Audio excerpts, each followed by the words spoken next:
ये बच्चा सिर्फ 4 साल का है। रोज इसे ट्रैफिक सिग्नल पे भेजा जाता है, बिना कपड़ों के, बिना चप्पल के। उसके हाथ में एक बाउल है और उसकी आंखों में सिर्फ भूख। लेकिन सवाल ये है कि ये बच्चा यहाँ आया कैसे? क्या उसकी माँ उसे भेज रही है या कोई और? जिन बच्चों के हाथों में स्कूल बैग होना चाहिए, उन्हीं के हाथों में एक पुराना सा कटोरा है। उसके जख्मी पैर उसे मजबूर करते हैं भीख मांगने के लिए।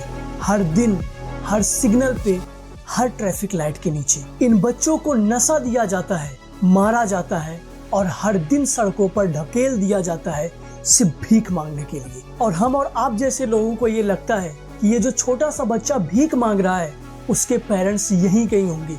और कई बार ऐसा होता है कि उन बच्चों के साथ एक औरत भी होती है। अब यहाँ पर ऐसा मंजर देखकर हम कुछ ही सेकंडों में ये अज्यूम कर लेते हैं कि ये दोनों माँ बेटे हैं और बिना ज्यादा सोचे समझे जल्दी वल्दी में कुछ पैसे देकर उस सिग्नल से निकल जाते हैं। लेकिन बात सिर्फ उस सिग्नल पर खत्म नहीं होती। 4 बच्चे हैं आपके? 4 बच्चे हैं? तो आप प्रेग्नेंट हो और फिर भी आप भीख मांग रहे हो? ऐसे पूरे दिन भीख मांगते हो? कितनी उम्र है आपकी? जो होगा भैया 13-14। आपकी उम्र 13-14 साल है? बड़े बच्चे 13 साल। बड़ी बच्ची 13 साल की हो और आप 15 साल की हो? बड़ी बच्ची 13 साल की और आप 15 साल की हो? फ्रीडम प्रोजेक्ट ऑफ इंडिया की सीईओ अनीता कान्या, जो खुद ह्यूमन ट्रैफिकिंग पे काम करती है, उनका कहना है कि जब भी हम ह्यूमन ट्रैफिकिंग से रिलेटेड रेस्क्यू करते हैं तो हर 50 रेस्क्यू में से 10 से ज्यादा बच्चे तस्करी के शिकार होते हैं। उनकी बात का मतलब ये है कि इन बच्चों को बेच दिया गया है या फिर 200-250 रुपए पर डे के हिसाब से उन्हें किराए पर लिया गया है या फिर उन्हें किडनैप किया गया है सिर्फ सिंपैथी और पैसे कमाने के लिए। और सबसे ज्यादा दुख मुझे तब हुआ जब मुझे ये पता चला कि इन बच्चों को जानबूझकर अपंग बनाया जाता है। कहीं हाथ काट दिए जाते हैं तो कहीं चेहरे जला दिए जाते हैं, सिर्फ इसलिए कि लोग इनकी ऐसी हालत देखकर ज्यादा भीख दें, लोग इनकी ऐसी हालत देखकर इन पर तरस खाएं। और जो पैसा ये बच्चे इकट्ठा करते हैं वो इनके खाने के लिए या इनके स्कूल के लिए नहीं जाता, बल्कि ये पैसा सीधे तस्करों की जेब में जाता है, जिनका यूज वो लोग शराब और ड्रग्स जैसी चीजों को खरीदने में खर्च करते हैं। क्योंकि इन भूखे और लाचार बच्चों के पीछे छुपा है पूरे 2000 करोड़ की अंडरग्राउंड बिजनेस। तो आइए जानते हैं आज की इस वीडियो में बेगर माफिया की असलियत के बारे में।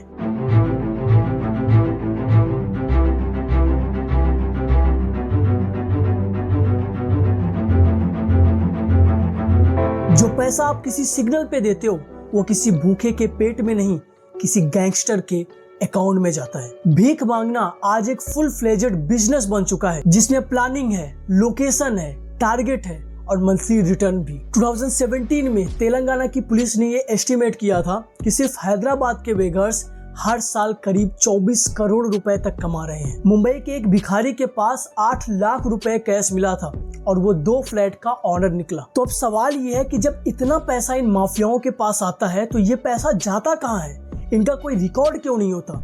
तो बस थोड़ा टाइम वेट कीजिए, अभी सब सामने आएगा। सबसे पहले हम ये समझते हैं कि इनका ये बिजनेस मॉडल चलता कैसे है। ये माफिया भिखारियों को लोकेशन अलॉट करते हैं, जैसे किसी कंपनी में डिपार्टमेंट असाइन होता है वैसा ही कुछ।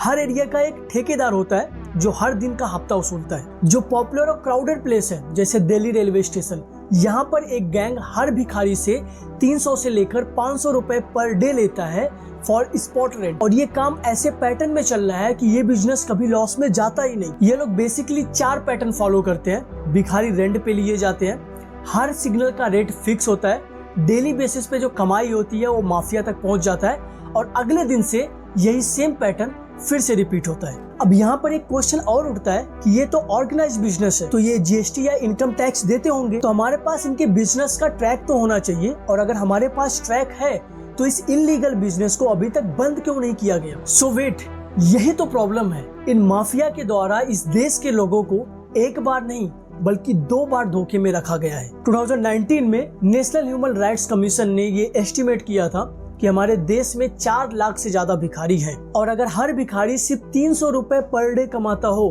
तो 360 करोड़ रुपए से ज्यादा होगा एक महीने का। यानी इस हिसाब से 4,320 करोड़ रुपए सिर्फ 1 साल के। अब अगर ये पैसा देश की इकोनॉमी में विजिबल नहीं है तो ये पूरा का पूरा पैसा ब्लैक है ना।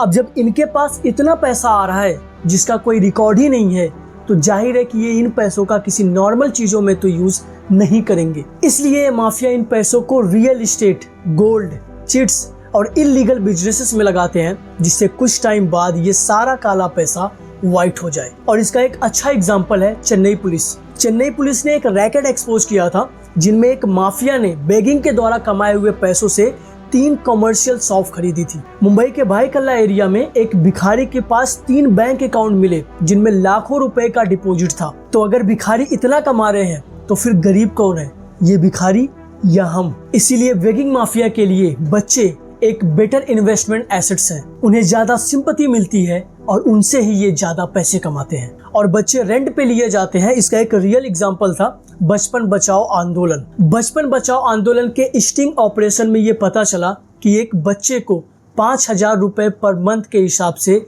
रेंट पे दिया जा रहा है। एम्स दिल्ली ने भी ये कंफर्म किया कि बच्चों के हाथ पैर तोड़ दिए जाते हैं, चेहरे जला दिए जाते हैं ताकि आपको उन पे तरस आए और आप उन्हें ज्यादा पैसे दो। तो शायद आपका दिया 10 रुपया किसी बच्चे की मुसीबत और बढ़ा दी हो। सोच के देखो कभी। और ये 2,000 करोड़ का बड़ा नंबर सिर्फ माफिया के लिए अकेले घटक जाना आसान नहीं है।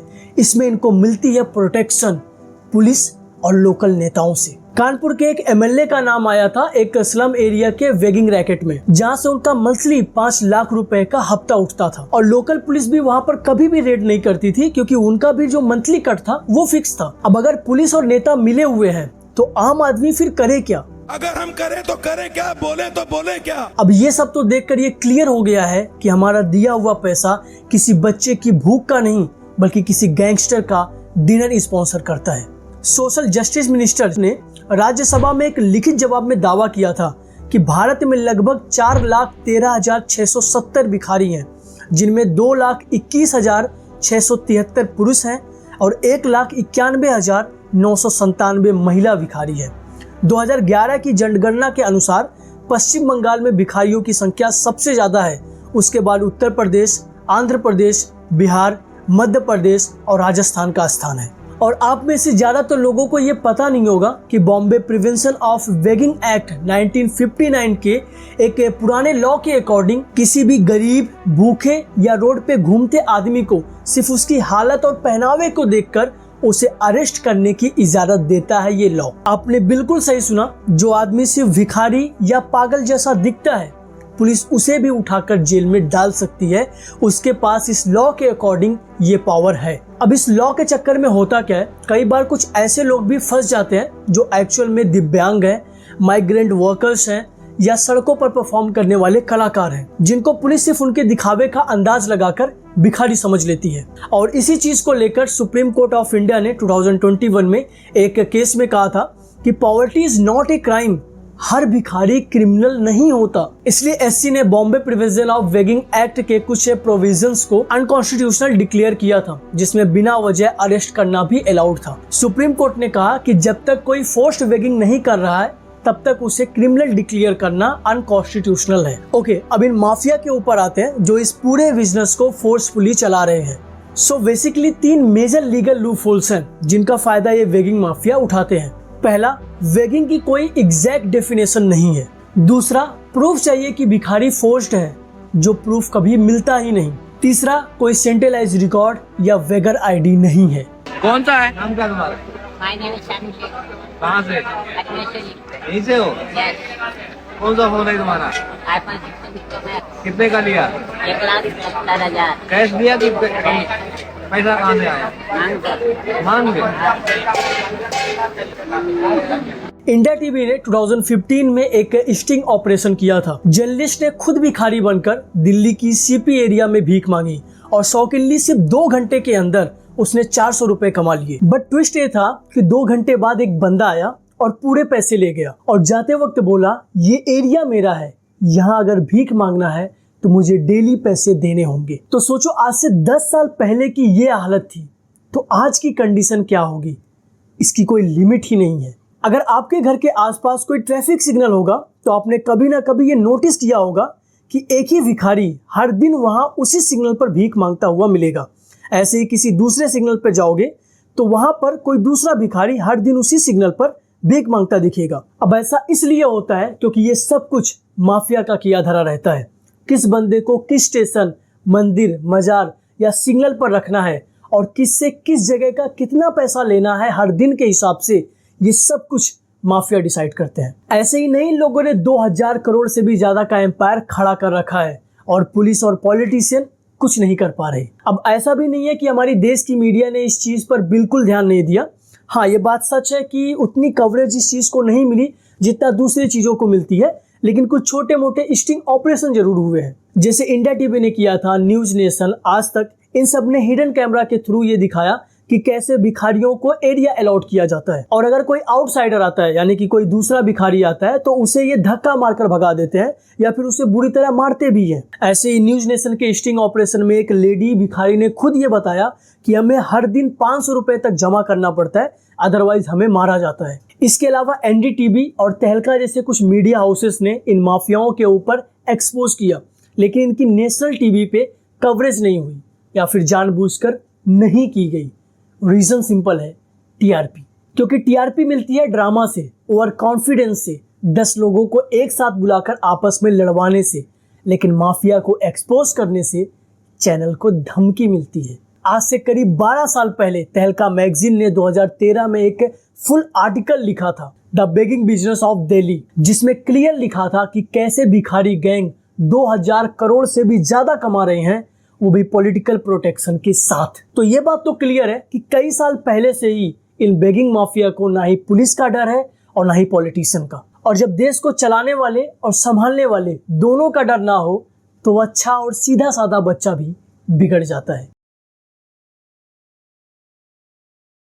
और ये कहावत तो आपने सुनी होगी कि घर की बात घर में रहे तो ज्यादा अच्छा होता है, लेकिन जब वही बात पड़ोसियों को पता चल जाती है तो उसे वो और बढ़ा चढ़ा कर बताते हैं, जिसमें सिर्फ हमारी बेइज्जती होती है और कुछ नहीं। सेम इसी तरह जब कोई फॉरेनर्स इंडिया आता है तो उनका वेलकम इन लोगों के द्वारा कुछ इस तरह से किया जाता है। Go away, go, you go. Bro, I cannot give you. What is your name? What is your name, huh? I get you snake. But only. Okay. Let me get a coffee or something. Bro, huh? You want even? Nah. You have phone even. You have good phone even. No, bro.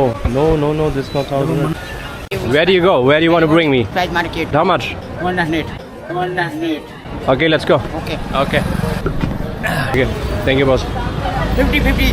You said 100. 150. But you said 100. 150. But why 150? Wow. But why? You said 100. 150. 50. No. No. I will watch the footage again. How much? 100. Boss, I checked the footage. You said 100. That's the price. 150. No, 100. Don't shake your head. This is not cool. If you want to make business, then just keep your word. Even though 50 rupees is not much, but this is a principle. Be honest.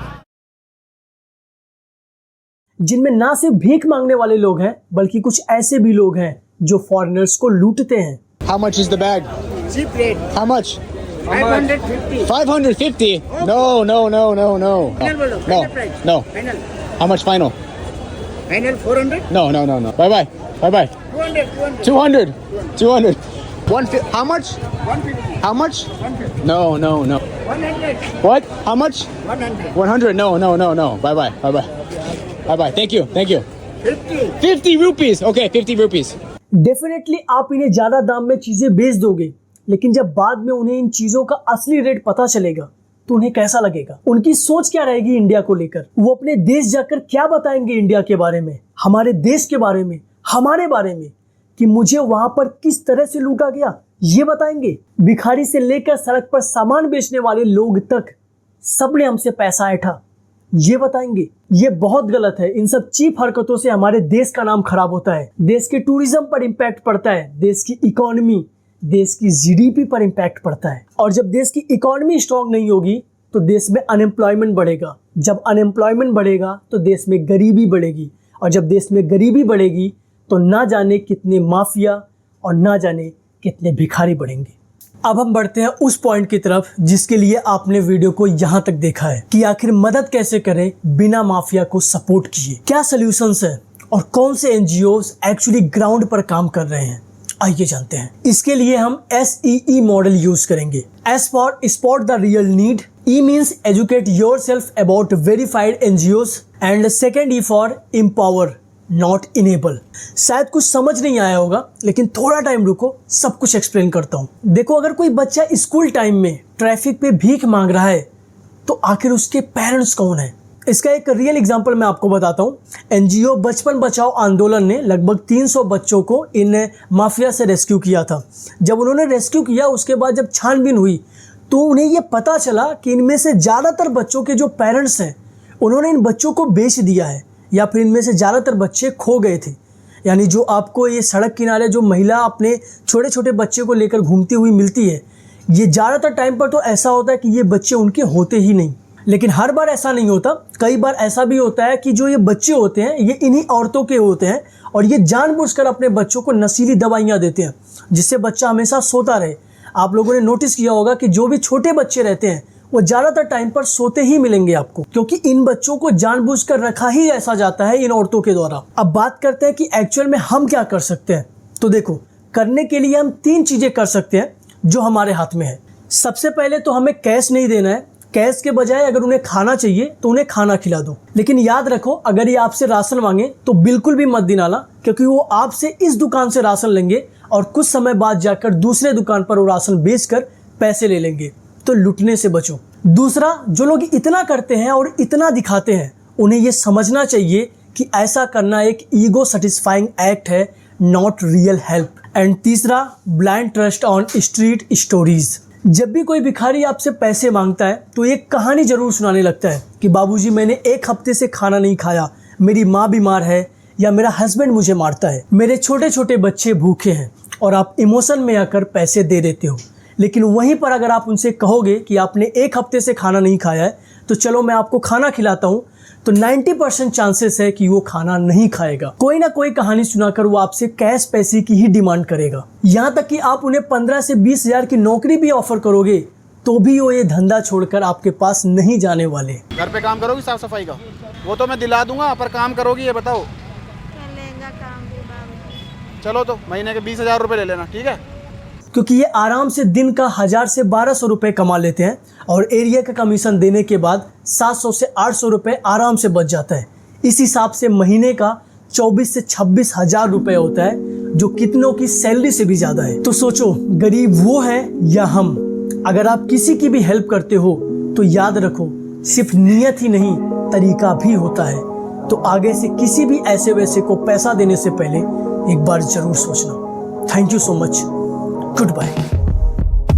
Let me take you back to a time when love was as precious as diamonds, where if you search you would find it.